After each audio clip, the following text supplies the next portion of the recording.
그러면 우리의 기업 물을 자는 누구입니까? 예수 그리스도. 예수 그리스도. 그리고 조금 이따가 살펴보겠지만 우리가 종으로 팔렸을 때 우리를 자유케 해주실 분도 누구십니까? 예수 그리스도시죠. 예수님이 아니라 다른 이름은 불가능합니까? 라고 물을 수가 있을 겁니다. 하지만 불가능합니다. 베드로가 얘기를 하죠. 다른 이로서는 구원을 받을 수 없나니 천하 사람 중에 구원받을 만한 다른 이름을 우리에게 주신 일이 없음이라. 다른 이름을 주신 일이 없으세요. 왜 예수님만이 우리의 기업 물을 자, 우리의 구속자가 되시는지 기업 물을 자의 자격 요건을 생각해 보면서 좀 말씀을 드리겠습니다.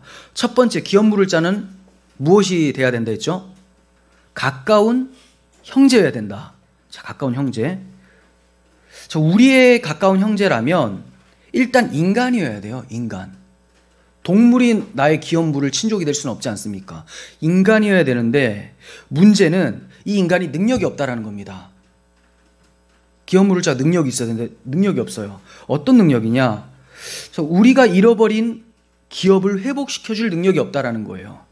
그럼 우리가 잃어버린 기업이 얼마나 가치 있고 큰 것이기에 인간 중에는 이것을 물어줄 자가 없는 것인가를 생각해 보게 되겠죠. 하나님께서 주신 기업, 우리가 잃어버린 기업이라는 건 뭐냐면 하나님의 형상대로 짐을 받아 하나님하고 교통하고 있었던 그런 사람이 죄로 인해서 잃어버리게 된 하나님의 형상이에요. 하나님의 형상.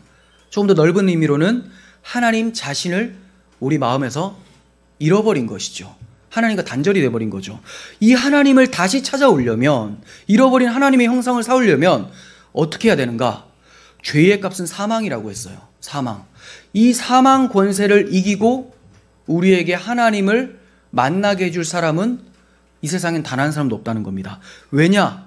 그 어떠한 사람도 다 자기 죄로 인해서 하나님의 형상을 다 잃어버렸기 때문에 그가 하나님의 형상을 돌려줄 수 있는 능력이 아무에게도 없다라는 거예요.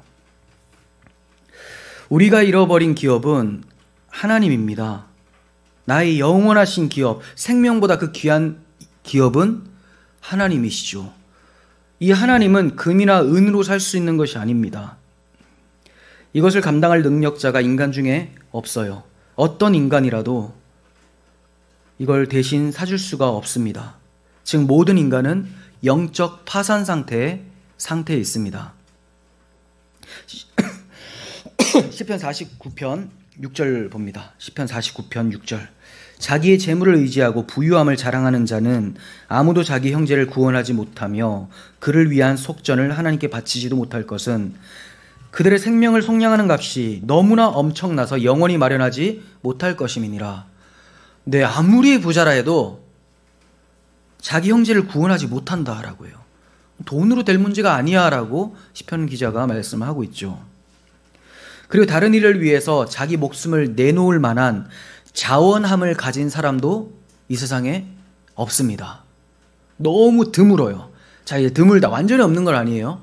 자기 목숨을 다른 이들을 위해서 내어줄 자가 굉장히 드문데 이거는 이따가 살펴보겠지만 의인일 때 찾아보기 어렵고 선인이면 호흡 있거니와 죄인일 때는 자원함이 없어진다라는 거예요. 그가 죄를 지었는데 내가 저 사람을 위해서 대신 죽는다? 그렇지 않다라는 거죠. 굉장히 괜찮은 사람이고 선한 사람이면 한번 생각해 볼 만하죠. 하지만 자원함이 있다 하더라도 능력이 안 되죠. 능력. 네. 그러니까 한마디로 인간 중에서는 자원함도 없고 능력도 없어서 불가능하다라는 거예요. 그러나 하나님께서는 우리에게 기업 물을 자를 없게 하지 않으셨습니다. 모든 인류의 죄값을 갚아줄 능력은 창조주에게만 있죠. 한 사람의 기업만 물어주는 게 아니에요. 모든 인류가 하나님의 형상을 다 잃어버렸는데 이 하나님의 형상을 다 회복시켜줄 그 능력이 있는 사람은 하나님밖에 없다라는 거죠. 그래서 하나님께서는 자기 아들을 인간의 몸으로 이 땅에 보내주시고 우리의 형제가 되게 하시고 그를 기업 물을 자로 만들어 주셨던 거예요. 히브리서 2장 11절 보시면 거룩하게 하시는 분과 거룩하게 되는 사람들은 예수님과 우리들이에요. 모두 한 분이신 아버지께 속합니다. 그러함으로 예수님께서는 그들을 형제 자매라고 부르시기를 부끄러워하지 않으셨습니다. 예수님이 우리의 형제가 되셨대요. 우리의 맏형이 되셨다고 합니다. 그래서 기업 물을 자로 오셨다라는 것을 말씀하고 있죠.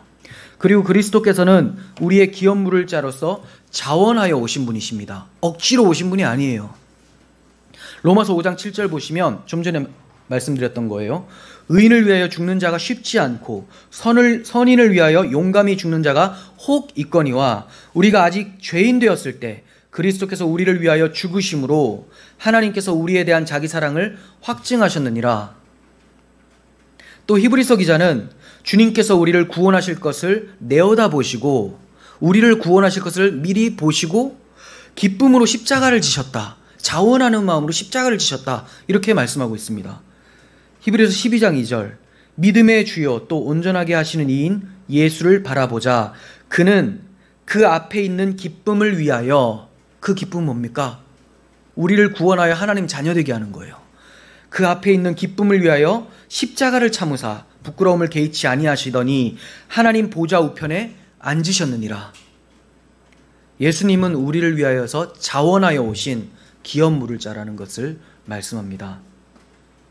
이처럼 하나님께서는 사랑하심으로 그리스도를 보내주셨고 그리스도께서는 기업 물을 자로서 자원하여 십자가를 지셨고 그래야 해서 우리의 잃어버린 기업을 회복시켜 주신 것입니다. 그래서 우리가 고백하기를 하나님 아버지라고 할 수가 있게 되었고 하나님의 형상을 회복받아서 하나님의 뜻대로 살 수 있게 된 겁니다. 그리고 우리의 잃어버린 기업인 하나님의 형상, 이 형상을 회복시켜 주셨기 때문에 우리가 이 땅에서 이제 의미 없이 사는 것이 아니라 아버지 뜻을 이루면서 창조의 목적대로 살아갈 수 있게 만들어 주셨던 거예요. 그러므로 우리에게 기업 물을 자가 없지 않도록 하신 하나님을 찬송할 수밖에 없다는 것입니다.